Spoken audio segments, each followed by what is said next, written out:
बच्चों, लेखिका ने यहाँ कहा है कि हमने उसकी जातिवाचक संज्ञा को व्यक्तिवाचक का रूप दे दिया।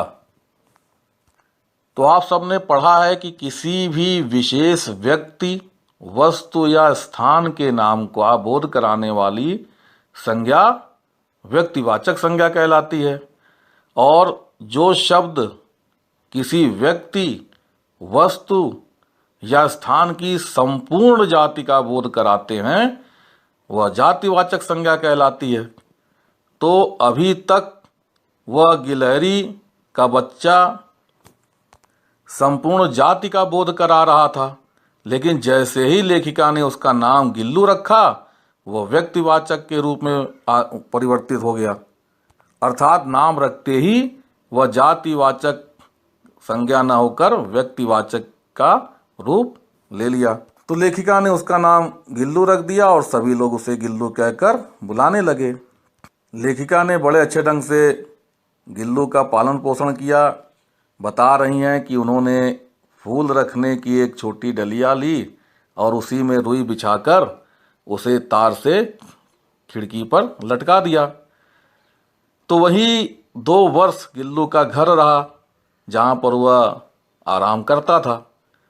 तो वह स्वयं हिलाकर अपने घर में झूलता और अपनी कांच के मनकों माने दानों सी आँखों से कमरे के भीतर और खिड़की से बाहर न जाने क्या देखता समझता रहता था, परंतु उसकी समझदारी और कार्यकलाप पर सबको आश्चर्य होता था।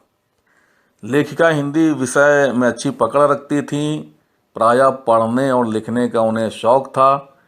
तो जब कभी वह लिखने बैठती तब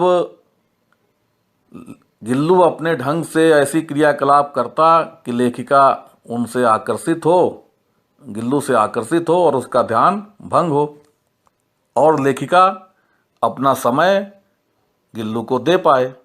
तो इसके लिए उसने बड़ा अच्छा उपाय सोचा। वह लेखिका के पैर तक आकर सर से पर्दे पर चढ़ जाता और फिर उसी तेजी से उतर जाता, और यह क्रम तब तक चलता रहता जब तक लेखिका लेखन कार्य को छोड़कर उसे पकड़ने के लिए न उठती। कभी कभी लेखिका उसे लिफाफे में रख देती थी। भूख लगने पर गिल्लू चिक चिक करके सूचना देता था। काजू या बिस्कुट मिल जाने पर उन्हें पंजों से पकड़कर कुतरने लग जाता था। फिर मौसम में परिवर्तन हुआ, वसंत ऋतु का आगमन हुआ, और यह ऋतु गिल्लू के जीवन की पहली ऋतु थी। गिल्लू को खिड़की की जाली के पास बैठे बाहर झांकते देखकर लेखिका को ऐसा लगा कि अब उसे मुक्त कर देना चाहिए। बच्चे तो प्रिय होते ही हैं। अब गिलहरी का यह बच्चा जैसे जैसे बड़ा हो रहा था अपनी क्रियाकलापों से सबका ध्यान अपनी ओर खींचता था। और बच्चों, आपको मालूम है कि ऐसे भी पशु पक्षी प्रकृति के सानिध्य में रह कर के ही आनंदित होते हैं। तो नीम चमेली की गंध जब लेखिका के कमरे में धीरे धीरे आने लगी तब बाहर की खिड़कियां हवा के झोंकों को अंदर लाती थी और उसकी गंध से गिल्लू अत्यधिक प्रभावित होता था। और यही नहीं, बाहर की गिलहरियां भी खिड़की की जाली के पास आकर के चिक चिक करके न जाने क्या कहने लगती थी। तो इस तरह से गिल्लू की भी चाहत होती थी कि वह अब घर से बाहर निकले और उनके साथ खेले कूदे। लेखिका को इस बात का एहसास हो गया।